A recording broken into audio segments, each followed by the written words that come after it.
I stood in the wings of the Gershwin Theater, my point shoes laced perfectly, watching Madison accept her Tony Award for Best Featured Actress in a musical, the musical I choreographed, the musical I starred in, the musical that had just made history with 12 Tony wins. Through the curtain gap, I could see them, Mom, Dad, and Chelsea, sitting in the nosebleed section because I'd made sure they couldn't afford better. Chelsea's face was red with rage, Mom was crying, and Dad looked like he'd aged 20 years. They had finally come to see me dance. 4,000 miles too late and one lifetime past redemption. The irony was exquisite. They were here because Chelsea had begged them to come, hoping to network her way into the theater world after her soccer career flamed out spectacularly. She'd called me 3 months ago, her voice sticky sweet with false sisterly affection, asking if I could hook her up with Broadway contacts. I'd said yes, then blocked her number and sent her parents-only tickets to tonight's show, the closing night of my 3-year run, my final bow before retiring at 27, as the youngest principal choreographer and lead dancer in Broadway history. But I'm getting ahead of myself. Let me take you back to the beginning, or rather, the ending that became my beginning. I died on March 15th, 2019, at 2:47 a.m. in a charity hospital bed, alone, my body destroyed by years of malnutrition and untreated injuries. I was 19 years old. I'd been dancing in a third-rate strip club in Atlantic City for 8 months. My classical training prostituted for dollar bills. My dreams long dead, but my body still moving because it was the only thing I knew how to do. The pneumonia that killed me was just the final insult added to a lifetime of injury. My last conscious thought wasn't of ballet or Broadway or the life I should have had. It was of Chelsea's face, flushed with victory, holding up that stupid gold soccer trophy while Mom and Dad cheered. It was of the empty seat in the audience at my senior year ballet recital, the one where I'd performed the Black Swan variation perfectly, where I'd landed every fouette, where the artistic director of the American Ballet Theater had been sitting in the audience specifically to see me, where my entire future should have begun. They hadn't come because Chelsea had a soccer game, not even a championship game, a regular season game, against a team they'd beaten 4 times already that year. I'd begged them. I'd explained that a scout would be there. I'd promised I'd never ask for anything again. Mom had hugged me and said, "Sweetie, you have recitals all the time. This is Chelsea's passion. We have to support her." My father hadn't even bothered to lie. "Ballet's a hobby, Emma. Chelsea actually has a future in sports. There's scholarship money, maybe even professional opportunities. You understand, right?" I'd performed anyway. I'd been perfect, and the artistic director had loved me, but he'd wanted to meet my family to discuss the full scholarship to their summer intensive, the one that led directly to company apprenticeships. When I'd stammered that they couldn't make it, I saw his enthusiasm cool. What kind of serious dancer had family who didn't come to crucial performances? What kind of commitment could he expect from a girl whose parents clearly didn't value her art? He'd taken another girl, a girl with less technique, but parents in the audience who'd rushed the stage afterward, crying with pride. I'd gone home to find them celebrating. Chelsea had scored 2 goals. There was cake. They'd gotten her a new pair of cleats, the expensive kind. When I'd tried to tell them about the ABT director, Dad had been scrolling through photos of the game on his phone. Mom had been cutting cake. Chelsea had rolled her eyes and said, "God, Emma, not everything is about you." That night, I'd cried in my room until dawn. The next day, I'd overheard Mom telling her sister on the phone that she was worried I was too obsessed with ballet, that it wasn't healthy. She'd actually used the word intervention.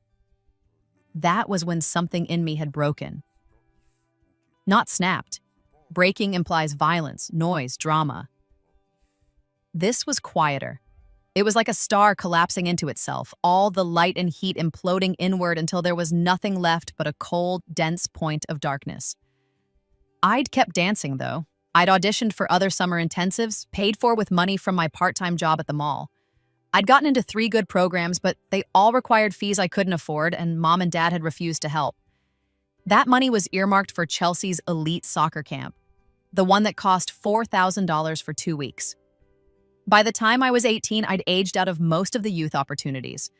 I'd tried to audition for colleges, but the application fees alone were prohibitive, and I needed a portfolio of professional photos I couldn't afford. I'd danced with a small contemporary company that paid in experience. I taught ballet to bored 7-year-olds in a strip mall studio for minimum wage. Chelsea, meanwhile, got a full ride to a Division I school. She wasn't even that good, competent, athletic, but nothing special. But Mom and Dad had made her the family project, the golden child, the one worth investing in. They'd flown to all her college games. They'd bought team merchandise. They'd set up a whole bedroom in their house as a shrine to her accomplishments. My room had been converted into Dad's home office before I even moved out. I'd spiraled down slowly, then all at once. The contemporary company folded. The dance studio replaced me with a younger teacher who'd work for less. I'd missed too many shifts at the mall job because of a stress fracture in my foot, a stress fracture I danced on for 3 months because I couldn't afford to see a doctor, and they'd let me go. At 19, I'd been surfing. My foot improperly healed and aching constantly. My savings gone, my dreams in ruins. A girl I'd known from the contemporary company told me about the Atlantic City Club. "It's dancing," she'd said, "and the money's actually decent, just until you get back on your feet." I'd lasted 8 months. 8 months of being pawed at, of dancing on a broken foot, of sleeping in a moldy apartment with 3 other dancers, of eating ramen and taking shots of cheap vodka to numb everything. When I got sick, I'd tried to keep working. When I couldn't breathe, when the fever made me hallucinate, when I'd collapsed in the dressing room, they'd called an ambulance, but no one had followed. No one had cared. I'd tried calling my parents from the hospital. Mom had declined the call. I'd texted Chelsea. She'd left me on red. I died alone, mourned by no one, my potential buried with my abused body. And then I woke up. I woke up in my childhood bed, sunlight streaming through the window, my 13-year-old body free of pain for the first time in years. On my nightstand, my phone showed the date, September 3rd, 2013. I'd traveled back 6 years. The first thing I did was cry. Great, heaving sobs that brought Mom running. She'd held me and shushed me, and I'd pulled away from her touch like it burned because I knew exactly how little her comfort was worth. She'd looked hurt, confused, but I hadn't cared. The woman holding me was going to systematically destroy my future while convincing herself she was being a good mother. The second thing I did was make a plan. I was 13, just starting 8th grade. Chelsea was 11, just beginning to show real promise in soccer.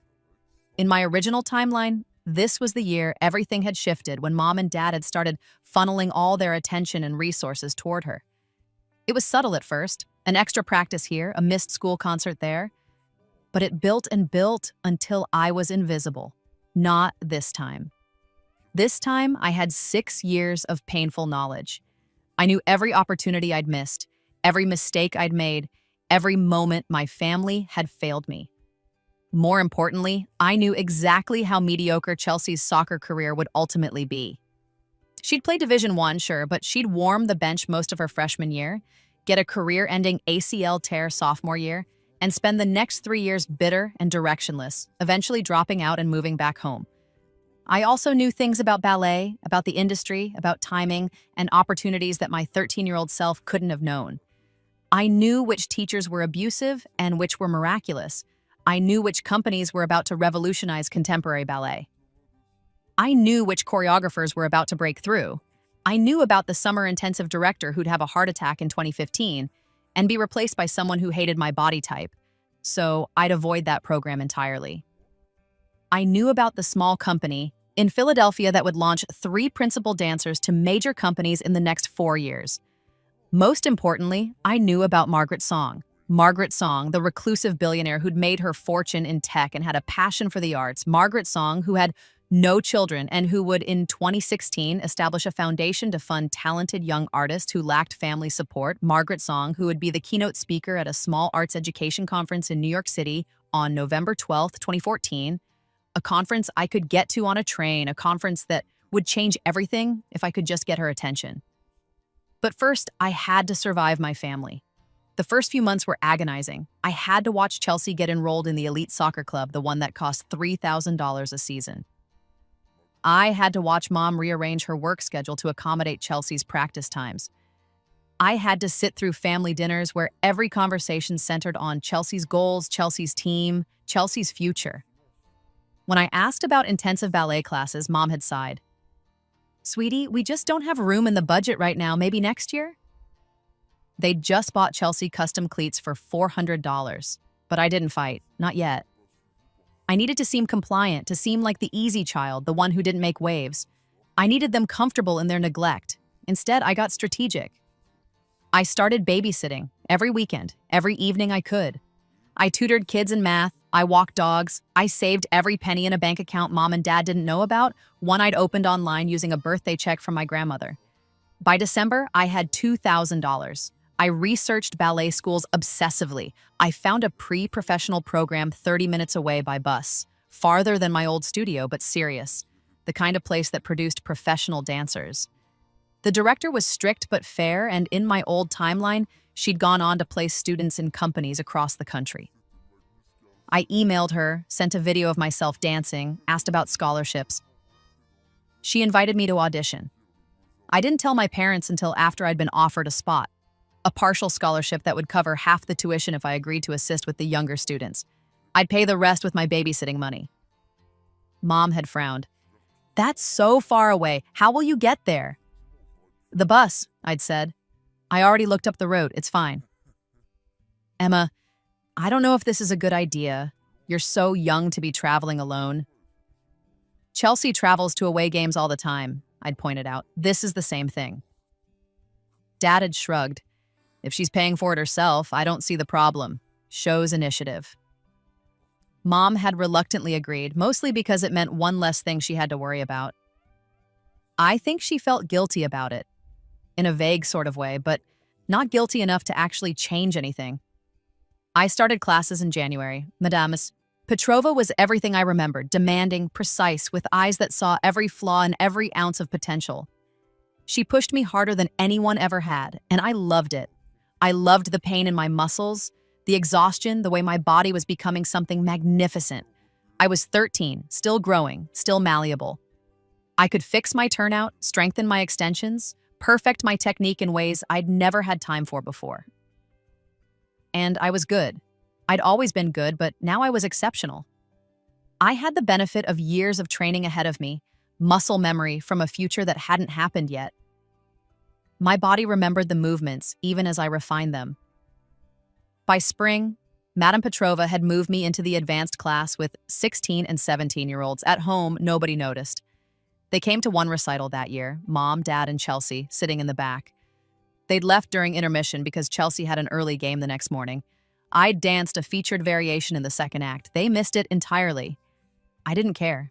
I didn't need their validation anymore. I had a goal, and I was going to reach it with or without them. The next year passed in a blur of discipline and planning.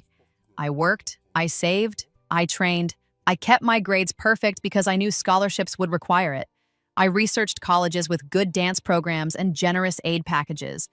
I documented everything in journals and spreadsheets, mapping out my future with military precision. Chelsea's soccer consumed more and more of our family life. The costs escalated: travel teams, tournament fees, private coaching. Mom and Dad took out a second mortgage to fund it. They never once asked if I needed anything. When I turned 15, I started taking the train into the city for open classes at Steps on Broadway and Broadway Dance Center. I lied and said I was 17. I was tall for my age, and I looked older when I put my hair up and wore makeup. I took class with professionals, with working dancers, and I studied them. I learned what made the difference between good and great, between training and artistry. That was when I fell in love with musical theater. In my old timeline, I'd been a purist, focused only on classical ballet. But watching these Broadway dancers, the way they could switch from jazz to contemporary to ballet, the way they acted through movement, the sheer joy they brought to performance, I realized I'd been limiting myself. I started training in jazz, contemporary, even tap. I took acting classes at a small theater in Jersey that offered scholarships for serious students. I made myself into a triple threat, and then came November 12th, 2014. The Arts Education Alliance conference was small, held in a hotel conference center in Midtown.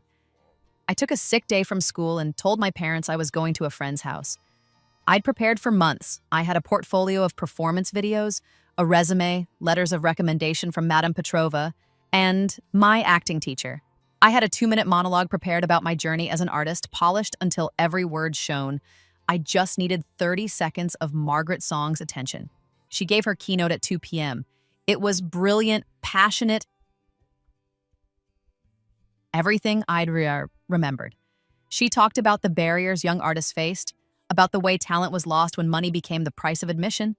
She talked about her own journey, growing up poor, how a single teacher's belief had changed everything. The moment she finished, I moved. There was a small crowd around her, conference attendees kissing up, but I squeezed through. I planted myself directly in her line of sight and waited. When she glanced at me, I didn't flinch. I met her eyes.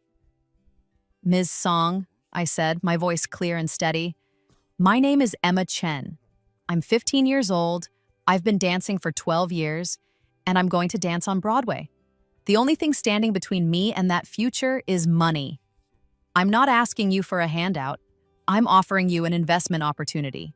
I will make you proud of backing me, and when I succeed, I'll do for other dancers what you could do for me right now." It was bold. It was arguably inappropriate. It was perfect. Margaret Song stared at me for a long moment. Then she smiled. "You have 30 seconds. Sell yourself." I gave her the monologue of my life. I told her about Madame Petrova, about training with professionals, about my grades and my work ethic, and my absolute unwavering certainty that I would succeed. I told her I needed funding for summer intensives, for college applications, for the 1,000 small costs that added up to an impossible barrier. I told her I didn't have family support, and I said it matter-of-factly, without self-pity, because I didn't need pity. I needed a patron. When I finished, she handed me her card. "Send me everything. Videos, resume, transcripts, a detailed budget for the next 3 years. If you're as good as you say you are, we'll talk." I sent the package that night. She called me 2 weeks later. By December, I had a fully funded training plan, summer intensives at ABT and Alvin Ailey, private coaching with a Broadway veteran, coverage for all my competition, and audition fees. In exchange, I'd document my journey, do some promotional work for her foundation when it launched, and promise that if I made it big, I'd pay it forward. I'd have agreed to anything. She was giving me my future back. The next 3 years were the hardest and best of my life. I trained like an Olympic athlete. I commuted to the city 3 times a week for classes and coaching. I did every summer intensive, building connections and refining my skills. I competed in competitions, winning scholarships and awards. I started getting noticed. At home, I was a ghost. I came home late, left early, spent as little time there as possible. Mom and Dad were relieved, I think, that I was finding my passion in a way that didn't require their involvement or money. Chelsea was too absorbed in her own world to care. When I was 17, I auditioned for college programs. I got into Juilliard, I got into NYU Tisch, I got into the Boston Conservatory, all with full scholarships because Margaret's foundation supplemented what the schools didn't cover. I chose NYU because of the connections to Broadway and the ability to actually work professionally while in school. Mom and Dad threw Chelsea a huge party when she got her soccer scholarship to state. They took her shopping for dorm supplies, helped her move in, cried when they left her. When I left for NYU, Mom drove me to the train station. She didn't come up to help me settle in. She had to get back for Chelsea's first home game. I didn't care. I was free. College was a revelation. I was surrounded by people who lived and breathed performance, who understood the language of dance, who pushed me to be better. I worked harder than anyone, took every opportunity, said yes to everything. Sophomore year, I got cast in the ensemble of an off-Broadway musical. It wasn't much. I was basically a dancing body in the background, but I was professional. I was getting paid to dance. I was 19 years old, the age I'd died in my other life, and I was living my dream. Junior year, I choreographed a student production that got reviewed in the Times. The reviewer called my work startlingly mature, blending classical technique with contemporary innovation. Senior year, I graduated summa cum laude and immediately booked a national tour of a major musical. I spent 14 months on the road, dancing 8 shows a week, learning the business from the inside. And then I got the call. A new musical was in development, a contemporary retelling of Swan Lake, blending classical ballet with modern musical theater.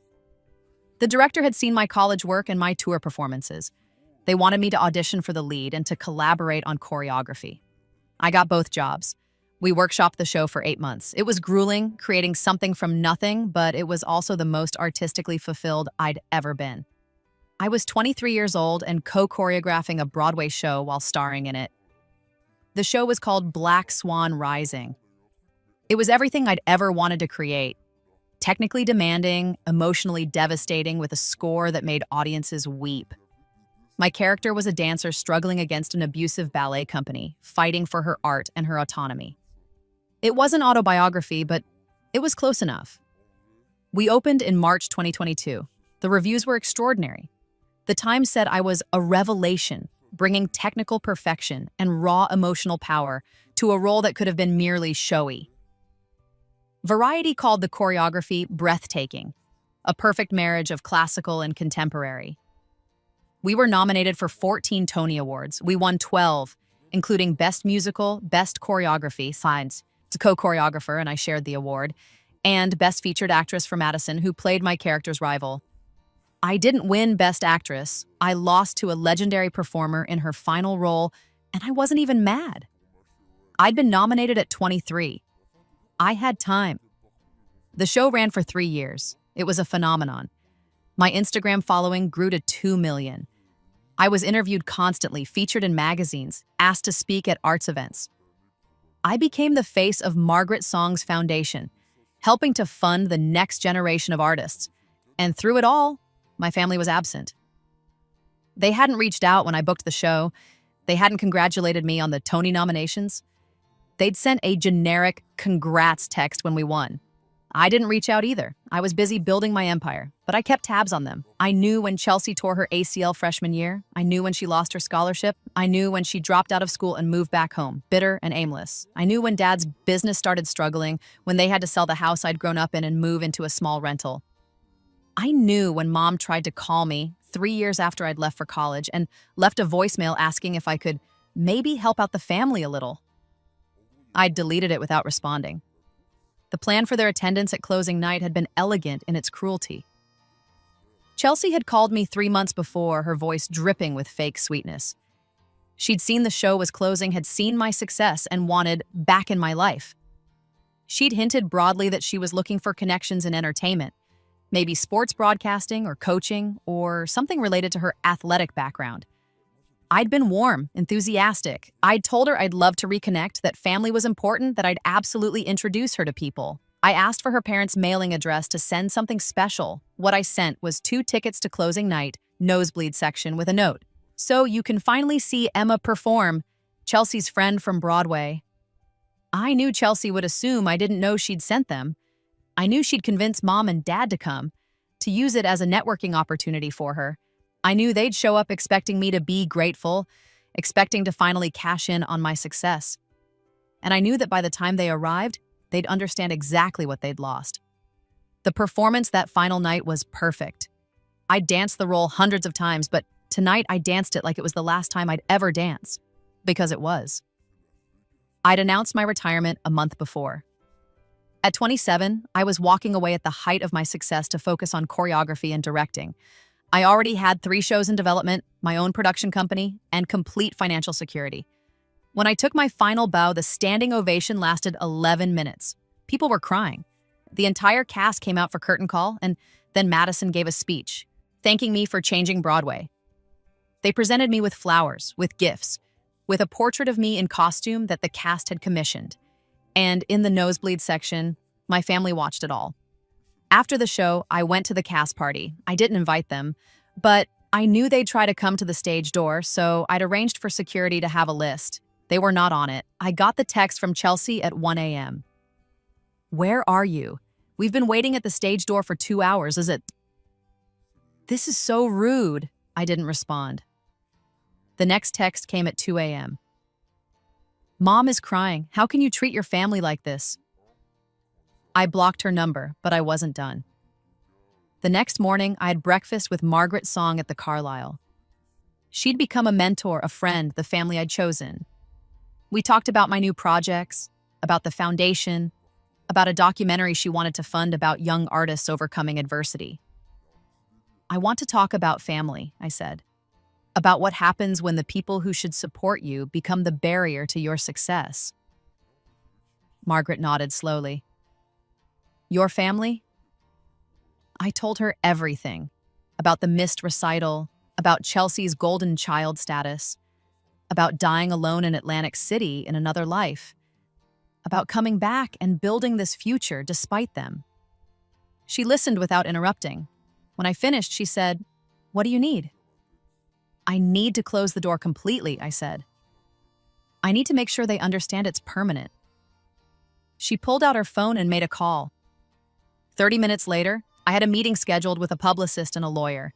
The interview came out a week later in the Times. Emma Chen on family success and dancing for yourself. I told a carefully edited version of my story, the missed recital, the lack of support, the way I'd funded my own training, the mentor who'd believed in me when my family didn't. I talked about the cost of opportunity, about talent that dies for lack of resources. I didn't name them, I didn't have to. The article went viral. The story resonated with thousands of artists who'd experienced similar rejection. My Instagram was flooded with messages from people sharing their own stories of family neglect. It also made its way back home. Chelsea called from a number I didn't recognize, screaming that I'd humiliated the family, that I was ungrateful and selfish. I let her rant for 2 minutes, then said, "Chelsea, I'm going to say this once. You and Mom and Dad stole my childhood. You chose soccer cleats over my future. You chose a regular season game over the most important performance of my life.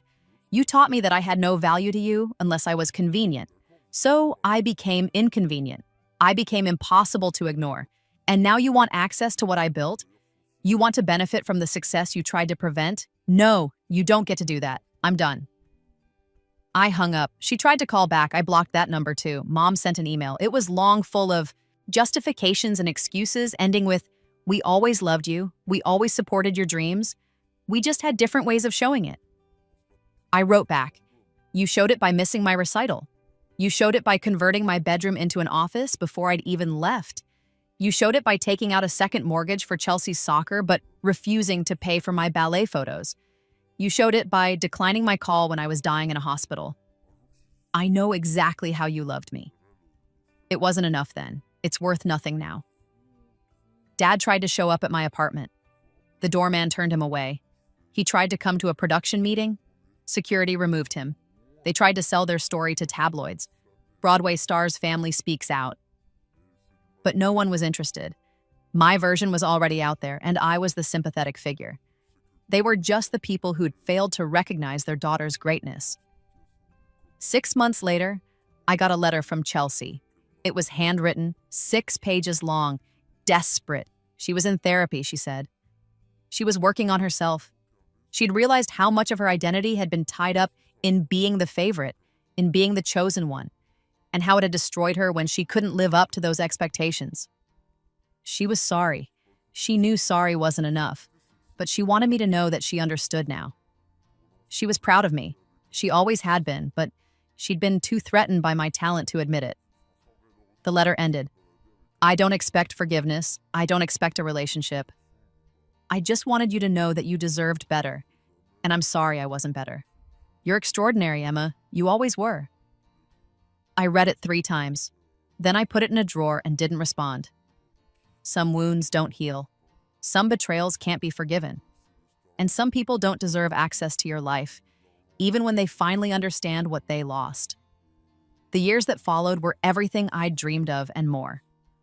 My production company, Phoenix Productions, I named it for Rebirth, naturally, developed 4 hit shows in 5 years. I won a Tony for Best Choreography at 29. I was named one of Time's 100 most influential people at 30. I bought a brownstone in Brooklyn and filled it with art and light and friends who'd chosen me as thoroughly as I'd chosen them.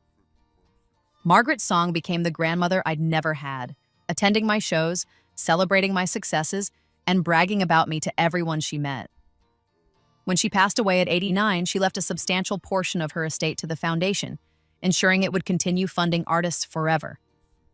She also left me a personal bequest, her collection of vintage ballet posters and a letter that said, "You were the best investment I ever made. Not financially, though the publicity from your success certainly didn't hurt, but because you reminded me why I earned all this money in the first place. To make sure brilliance isn't wasted, I'm so proud of you." I kept that letter, framed in my office. I dated, fell in love, fell out of love, fell in love again. I traveled the world, staging productions of my shows. I taught masterclasses to young choreographers. I lived fully, beautifully, exactly as I'd planned. And I never once regretted cutting my family out. The final piece of the story came when I was 34. I was approached by a streaming service about doing a documentary about my life. They wanted to cover my rise from obscurity to Broadway success, to talk about the foundation, to inspire young artists. I said yes, but on one condition: we tell the whole truth. The documentary took a year to make. We interviewed everyone: my teachers, my mentors, Margaret's estate representatives, my collaborators. We showed footage of me dancing as a teenager, competing, training. We showed the moment I won my first Tony. We showed the curtain call on closing night of Black Swan Rising, and we showed the empty seat at my high school recital. I'd kept the program from that night, the one where my name was listed as performing the Black Swan variation. I'd kept the letter from the ABT director, the one that had said he was impressed by my technique but concerned about my support system. I'd kept every receipt from every class I'd paid for myself, every bank statement showing my babysitting earnings. The documentary was called Unsponsored: How Emma Chen Danced to the Top Alone. It premiered at Sundance and won the Audience Award. When it streamed, it was the platform's most watched documentary of the year. The day after it premiered, I got 300 messages from family members, distant cousins, aunts and uncles I barely remembered, people who'd never bothered with me before. They all wanted to reconnect, to celebrate my success, to be part of my life. I ignored them all, but I did respond to one message. It was from a 13-year-old girl named Sophia who'd watched the documentary and said it made her feel less alone. She was training in dance, her family didn't support it, and she was afraid she'd have to give up her dreams. I sent her my contact information and offered to connect her with the foundation. 3 months later, she was enrolled in a pre-professional program with full funding.